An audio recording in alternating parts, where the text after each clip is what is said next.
जय श्री हरि विष्णु। जय भोलेनाथ। स्वागत है आप सभी का हमारे चैनल पर। आज के इस वीडियो में आप सुनेंगे आषाढ़ मास के महात्म के 8वें अध्याय की कथा। आषाढ़ मास में भगवान शिव और भगवान विष्णु की पूजा की जाती है, इसलिए आषाढ़ के महीने में भगवान विष्णु और शिव जी की कथाएं सुनना बहुत ही पुण्यदायी होता है। और आषाढ़ मास के महात्म के अंतर्गत हम आपको सुना रहे हैं शिव पुराण की कथाएं।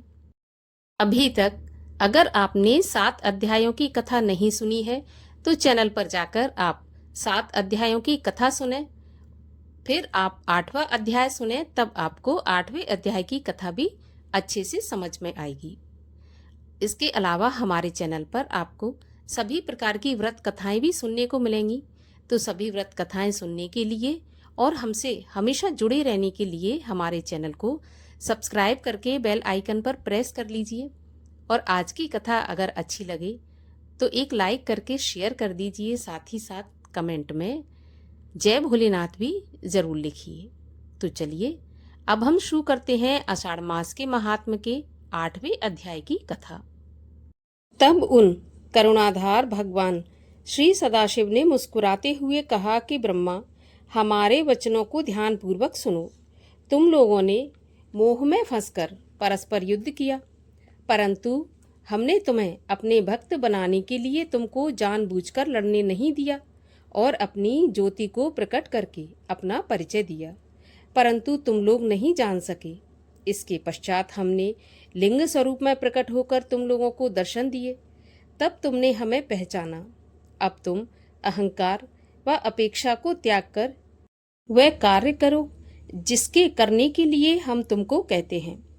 ऐसा कहकर उन करुणाधार महेश ने अपनी श्वास के द्वारा मुझे और भगवान श्री विष्णु को वेदों का ज्ञान प्रदान किया। 5 मंत्र ऐसे बताए जिनमें की समस्त विद्याएं विद्यमान हैं। पहले हमें पुराणों की शिक्षा दी गई जिसके अक्षर वेद कहे जाते हैं। इसके पश्चात उन्होंने वेदों की माता गायत्री की व्याख्या की जिसमें 24 अक्षर वेद कहे जाते हैं। इसके पश्चात उन्होंने महामृत्युंजय को बताया और महामृत्युंजय की शिक्षा दी। भक्तों के सुख देने वाली चिंतामणि को बतलाया। इन मंत्रों और वेदों को पढ़कर हम अत्यंत प्रसन्न हुए। इसके पश्चात मैं और विष्णु उनके दर्शन में लीन हो गए और वह आनंद प्राप्त हुआ जो कि कहा ही नहीं जा सकता।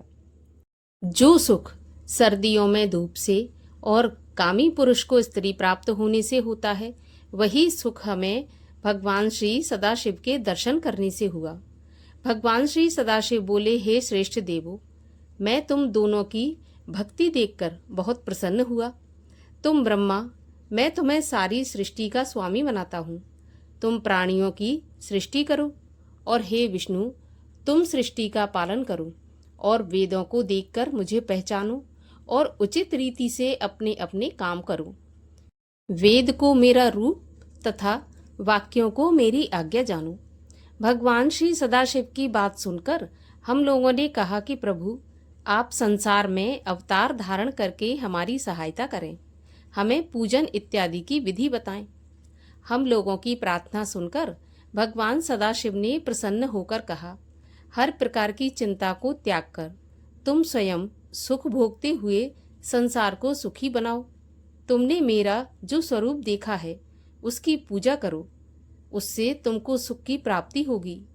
इस समय जैसे मेरे लिंग रूप के पूजन से तुम लोगों का दुख दूर हुआ है, इसी प्रकार दुखी प्राणी मेरे लिंग रूप द्वारा मेरा पूजन करके अपने दुखों को दूर कर सकते हैं। लिंग का अर्थ है संसार के लय होने का स्थान। जब भी तुम्हें किसी प्रकार का कष्ट हो, तुम मेरे इस लिंग रूप की पूजा करना। मेरी पूजा करने वाले के सभी कष्ट दूर हो जाते हैं। समय आने पर मैं भी तुम्हारे संसार में प्रकट रहूंगा। मेरा नाम उस समय रुद्र अवतार होगा। मुझ में और रुद्र में भेद मत समझना।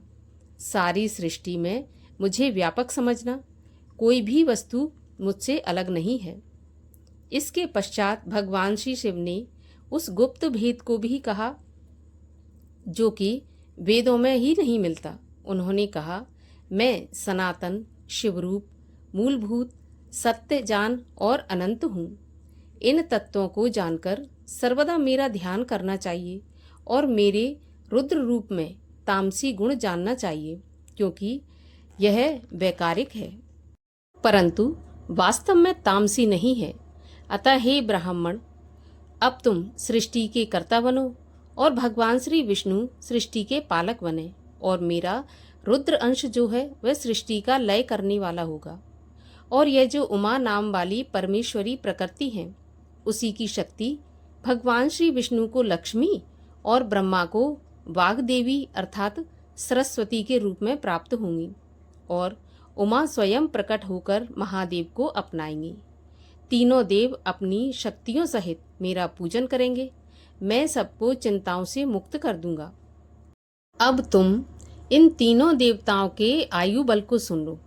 ब्रह्मा का दिन 4000 युग का होता है, और इसी क्रम को रात को भी समझो।